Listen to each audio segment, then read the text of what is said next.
Hello dear. In this video, I'm going to tell you the mind-blowing story of St Sebastian. We are going to see why St Sebastian is invoked during plagues and pandemics. Before I start with this story, I want to dedicate this episode to all those who bear the name of Sebastian. May St Sebastian intercede on your behalf. If you have a friend or a brother by name Sebastian, do share this video link with him. Well, the name of St Sebastian is not new to you. The image of this saint with arrows on his body is quite popular. That he was imprisoned and martyred in Rome is well known to you. I'm sure you have attended his novenas and feasts sometime or the other. In many parishes all over the world, he is remembered, especially in Goa and in Kerala in the month of January. Since he belongs to the 3rd century, we have very little information about his childhood and youth. Some writers say he was born in southern France but educated in Milan, Italy. Some others are of the opinion that he was born in Milan itself but traveled to Rome after hearing Christian stories of bravery and fidelity. The Christian stories of Rome inspired and motivated him so much that he decided to travel to Rome to die as a Christian martyr. Here is a guy who does not think of his future, of his security, of making money, of his family. What an amazing Christian witness. He joined the Roman army in 283 AD. Do you know why?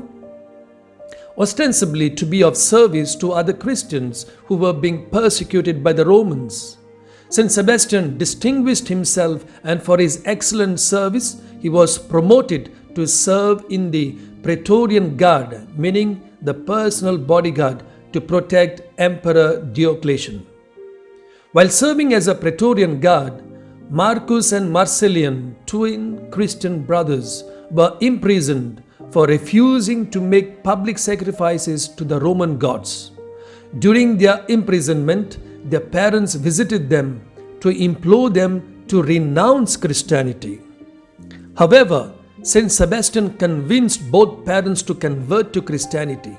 St. Sebastian also converted several other prominent individuals, including the local prefect. Now here is a problem. He was discovered and reported as a Christian to Emperor Diocletian in 286. The emperor, who was already notorious for killing hundreds of Christians, ordered him to be killed mercilessly. The archers riddled his body with arrows. Believed to be dead, the archers left his body for burial. However, by God's grace, he was recovered by Irene of Rome, who discovered that St. Sebastian was still alive, and she hid him and nursed him back to health. Dear friends, here is a strange part. St. Sebastian was saved from the jaws of death. Any normal person after recovery would lie low and would never again challenge the emperor. But not St. Sebastian. He was not afraid of death. In fact, he came to Rome to die as a martyr. You know, friends, how I wish all of us Christians, including me, had the courage and faith like that of St. Sebastian. St. Sebastian, after recovering from his health, went in search of Emperor Diocletian, and after finding him, he criticized him loudly and publicly for persecuting the Christians. Diocletian was surprised that Sebastian was still alive. He ordered his former guard, that is St. Sebastian, to be beaten to death with clubs and thrown into the gutters. His body was recovered by a Christian woman named Lucina, and she secretly buried him in the catacombs beneath Rome. He was buried along the Appian Way in Rome, and one of the 7 principal churches of Rome is built over his relics and burial site. His feast day is celebrated on January 20th. St. Sebastian also shares his feast day, January 20th, with another saint, St. Fabian, Pope and Martyr of 250 AD. Nearly 80 years after his death, around 367, his remains were moved to a basilica in Rome, built by Pope Damasus. Some relics from his body were reportedly removed and shared with the community of monks in France. His skull, it seems, was sent to a German monastery where it was placed in a special silver case in 934.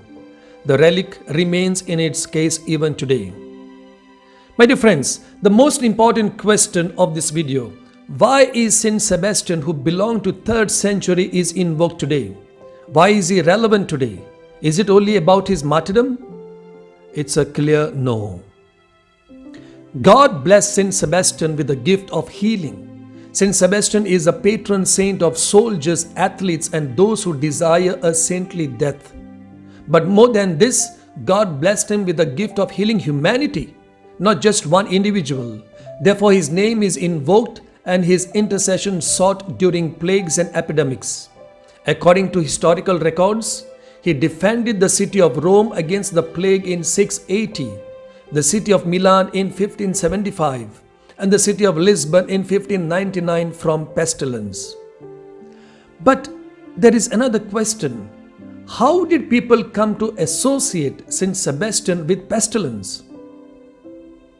According to traditional stories, his association with the plague could be because he survived being shot full of arrows, and in Greek pagan mythology, pestilence was delivered by arrows shot by the gods above. That symbolism is even captured in artwork as late as the Renaissance, where artists painted plague victims with black arrows in their body. My dear friends, I want to conclude this video with a quote from the Bible.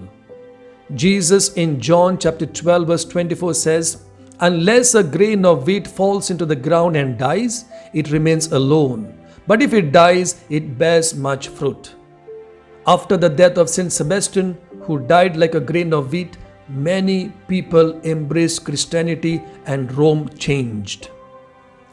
My dear friends, as we celebrate the novenas and feast of St. Sebastian, let's seek his intercession during this COVID pandemic so that our world may be healed and our life comes back to normal. Thank you, my friends, for watching this video. Do continue patronizing this series on the life of saints. May St. Sebastian bless you and protect your family. Happy feast, my friend.